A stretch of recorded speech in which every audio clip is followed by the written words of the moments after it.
Historias para Catecismo. La verdadera sabiduría cristiana se encuentra en el Catecismo.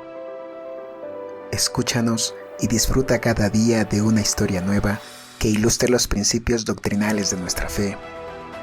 Ya sea que te presentemos vidas de santos, anécdotas de cristianos o libros de espiritualidad católica, en Historias para Catecismo encontrarás el material necesario para disfrutar más de las verdades de la fe.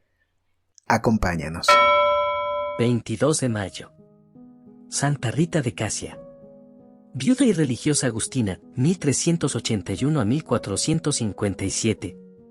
Llámase a Santa Rita, patrona de las causas desesperadas, y no sin motivo ciertamente, pues desde su milagroso nacimiento hasta su santa muerte, fue toda su vida una serie de obras y acontecimientos en los que tuvo extraordinaria intervención la providencia. La santa desde el cielo se ha mostrado siempre propicia a los que le invocan en trances difíciles y casos desesperados. La aldea de Rocaporena, cerca de la ciudad de Casia, en la Umbría, la poética patria de San Francisco de Asís y de Santa Clara, pertenece en lo eclesiástico a la diócesis actual de Noorche, incorporada hasta 1821 a la de Spoleto.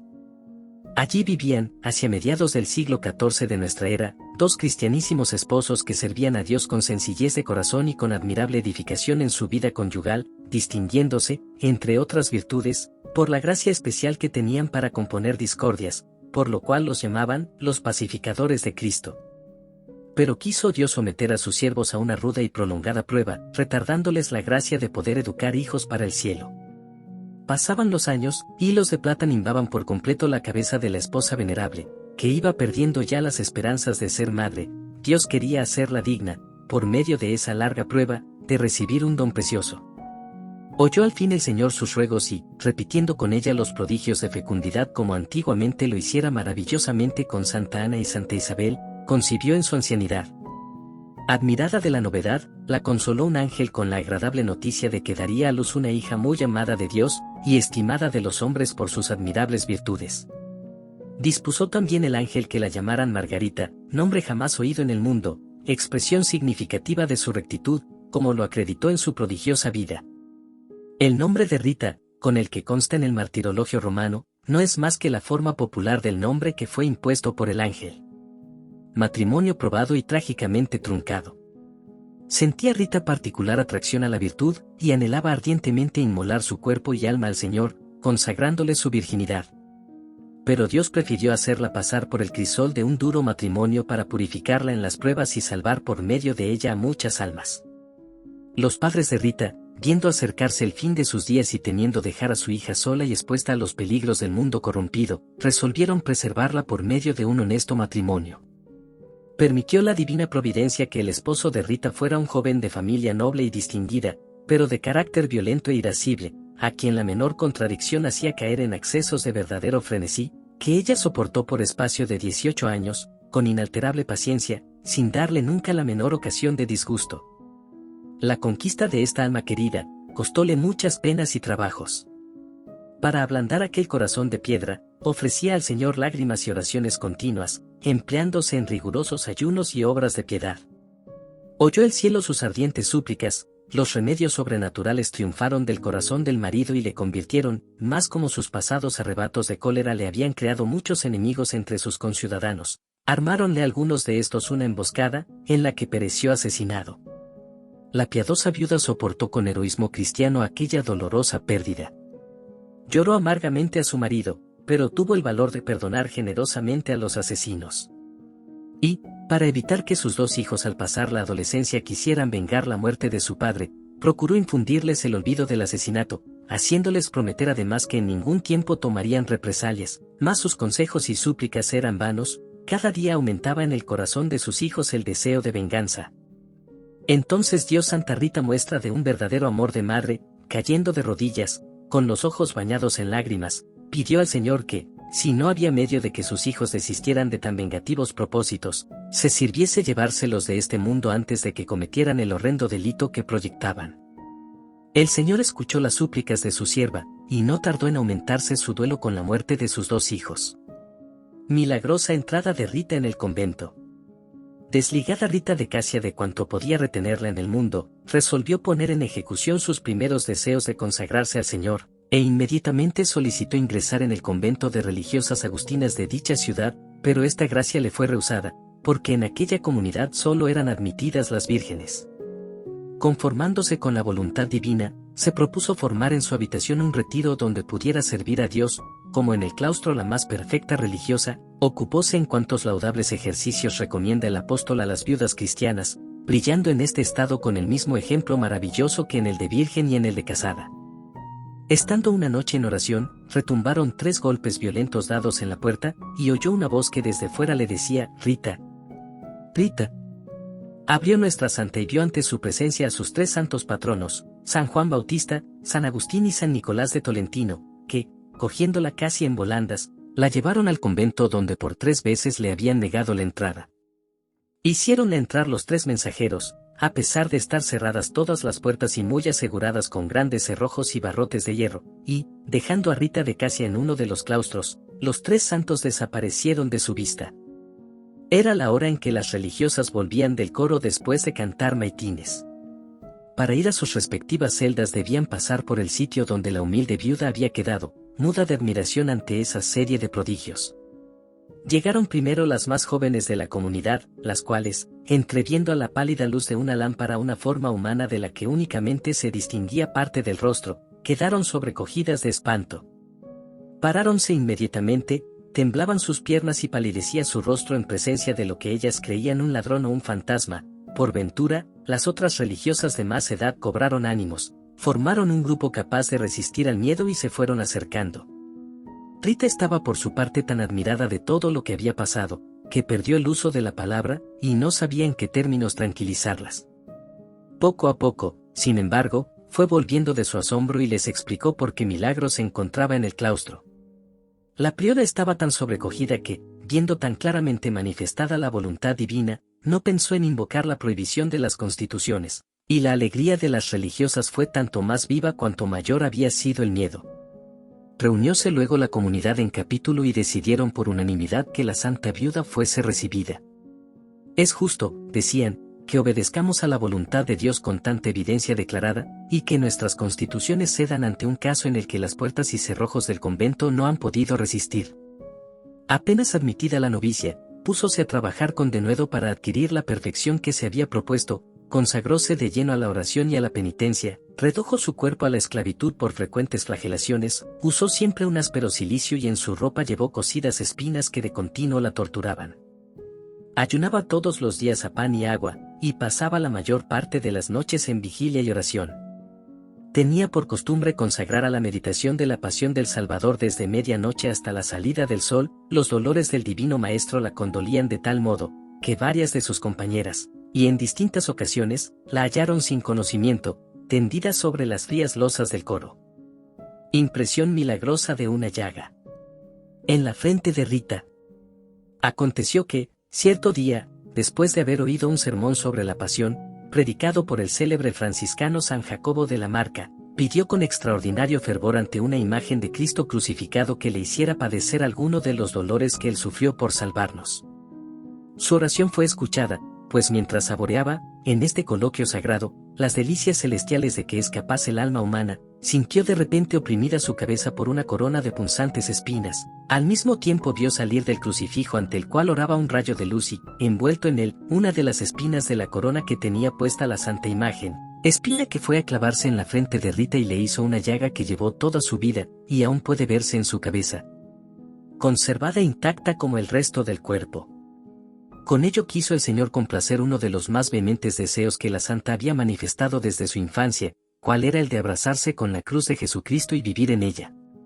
Dicha herida, profunda y dolorosa, sometió a ruda prueba la humildad de la paciente, pues exhalaba un olor fétido y repugnante, y con frecuencia salían de ella gusanos, que Santa Rita llamaba con ingenuidad, sus angelitos. El deseo de no causar repugnancia a sus hermanas por esta causa, le hizo renunciar a la vida común, lo que le procuró mayor libertad para entregarse por completo a la oración y a la penitencia. Así fue caminando durante toda su vida en pos de Jesús, con esa cruz a cuestas, sobrellevada con sostenida resignación y constancia, hasta que obtuvo el premio eterno.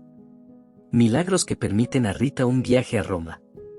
Por aquel tiempo ocupaba el trono pontificio Nicolás V. La Iglesia romana, que salía triunfante del gran cisma de Occidente, podía preguntarse si nuevos y más graves males no se cernían todavía sobre ella. Nunca la amenaza de los turcos había sido más temible. Un gran jubileo, publicado en 1450, fue la primera arma opuesta al Islam. Cristianos de todos los países del mundo acudieron a Roma con el fin de ganar aquella indulgencia extraordinaria. La priora de las Agustinas de Casia resolvió no perder ocasión tan propicia, y manifestó que iría a visitar la tumba del príncipe de los apóstoles, en compañía de algunas religiosas. Rita rogó insistentemente a la superiora que le concediera la merced de poder acompañarla, pero ésta se negó, manifestando a la santa que la llaga que tenía abierta en la frente hacía repugnante su rostro y atraería sobre ella el menosprecio de las personas que ignoraban la causa de su herida. No se desanimó por esto Rita de Casia, púsose en oración y suplicó con gran fervor a la divina bondad hiciera desaparecer ese obstáculo, volviendo su llaga invisible e inodora durante la peregrinación a Roma. Vióse su deseo inmediatamente cumplido, la llaga desapareció, pero subsistió el dolor y Rita pudo satisfacer su devoción y saborear en Roma las mayores delicias espirituales, sin perder el mérito de su participación misteriosa en los tormentos del Salvador. Durante aquel viaje demostró la santa su amor a la pobreza voluntaria, pues, habiendo provisto la abadesa a cada religiosa peregrina de la cantidad que juzgaba necesaria para los gastos de la peregrinación, Rita arrojó al primer río que encontró en su camino la parte de dinero que le había correspondido, y, como fuese reconvenida por ello, respondió que no había podido soportar por más tiempo aquella carga inútil, y que, siguiendo el consejo del Salvador, había confiado a Dios el cuidado de su cotidiano sustento, pues entendía que era hacer injuria a la divina providencia preocuparse de los intereses temporales. Cumplida la piadosa peregrinación, tornóse a su convento, e inmediatamente reapareció en su frente la llaga cerrada durante su viaje a Roma, y, vuelta por esta causa a su anterior aislamiento, se entregó con más ardor que nunca a la oración y penitencia, macerando su cuerpo sin compasión, para mejor reprimir el orgullo de la carne. Cuando el divino esposo estimó en sus inescrutables juicios llegada la hora de premiar con la corona de la vida eterna las inmarcesibles virtudes de su sierva, envióle, como mensajero divino, la enfermedad que había de librar a su alma de la envoltura corpórea que le sirvió de cárcel en su peregrinación por la tierra. El milagro de las rosas y los higos. Estremecióse Rita de alegría al solo pensar que en breve podría salir de la cárcel del cuerpo para gozar, por fin, de la libertad y de la vida eterna y amar por siempre a Dios. El Señor, sin embargo, quiso exigir a su sierva nueva prueba de resignación, alargando su dolencia contra todo lo que humanamente podía esperarse de la flaqueza de su desmedrado cuerpo. Muchos y extraordinarios prodigios hicieron más patente la santidad de Rita. Cierto día fue a visitarla una parienta suya, Rita le agradeció la visita y al despedirse le pidió que le mandara algunas rosas del jardín que en otro tiempo le había pertenecido en Roccaporena. Como a la sazón corría el mes de enero, el más crudo del invierno, se tomó esta petición de nuestra santa como efecto del delirio de la enfermedad, y la visitante no hizo el menor aprecio de tan extraña petición. Sin embargo, como al volver a su casa hubo de pasar por delante de los jardines de Roccaporena, puso distraídamente los ojos en ellos, y grande fue su sorpresa al contemplar 4 magníficas rosas que acababan de abrirse entre las ramas secas. Admirada del prodigio, entró en los jardines, cogió respetuosamente las flores y las llevó al convento de Casia. Rita las tomó agradecida, aspiró el suave perfume y luego las ofreció a sus hermanas, que estaban llenas de admiración y estupor al ver cómo regala el Señor a sus elegidos. No dándose aún por satisfecha, pidió Rita a su parienta que fuera a buscar algunas frutas en el mismo lugar donde Dios había hecho brotar flores. La visitante corrió al jardín y halló una higuera con frutos ya maduros, de los que cogió algunos para ofrecérselos a Rita, que los comió con visible satisfacción, dando gracias a Dios por sus bondades. Su muerte. Mensajera de paz. Estos favores celestiales eran solo preludio de otros mayores y más portentosos. Apareciósele un día Jesucristo radiante de hermosura y acompañado de su madre, para anunciarle que muy pronto le trocaría la corona de espinas por otra de inmarcesible gloria.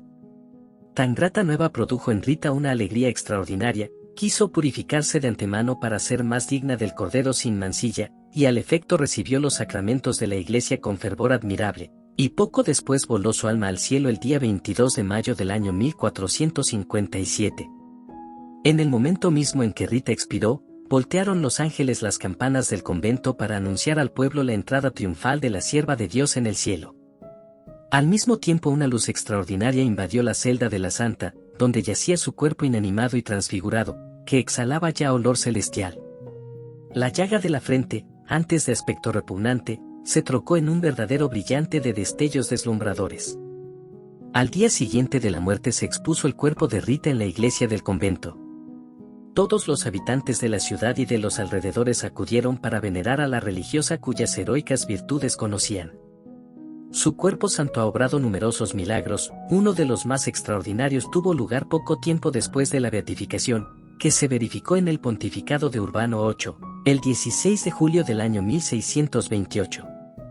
El mismo día en que se celebraban en Casia las fiestas solemnes acostumbradas en tales circunstancias, las santas reliquias fueron expuestas a la veneración de una multitud inmensa que de todos los puntos de Italia se había congregado. Sucedió, pues, que, al formarse la procesión, se levantó viva discusión entre los clérigos seculares y los religiosos, sobre quién debía tener la precedencia, más la beata, por un prodigio singular, cuando más calientes estaban los ánimos, abrió los ojos y dio inequívocas señales de vida. Ante este suceso milagroso y al grito repetido de «milagro, milagro», se apaciguó instantáneamente la excitación de los contendientes. El culto de la beata Rita puso de manifiesto, a la vez, la devoción popular y la estima en que la Iglesia tenía sus virtudes. Aún antes de la canonización se permitió dedicarle una iglesia en Roma. Al fin de su proceso, el 27 de marzo de 1900, León XIII autorizó que en la misma sesión se procediese a dos formalidades muy importantes y de ordinario muy largas, a saber, la aprobación de los milagros y la decisión sobre el decreto de Tuto. Este favor inusitado fue, al decir de los entendidos, un nuevo milagro de la futura santa, que fue canonizada el 24 de mayo de 1900, el día de la Ascensión, al mismo tiempo que San Juan Bautista de la Salle. Prodigios permanentes. El cuerpo de Santa Rita se ha conservado intacto hasta nuestros días, 5 siglos no han podido corromper aquella carne purificada por la penitencia y la santa vida. Todo el mundo puede contemplarle en la iglesia del convento de Casia en un hermoso relicario de cristal.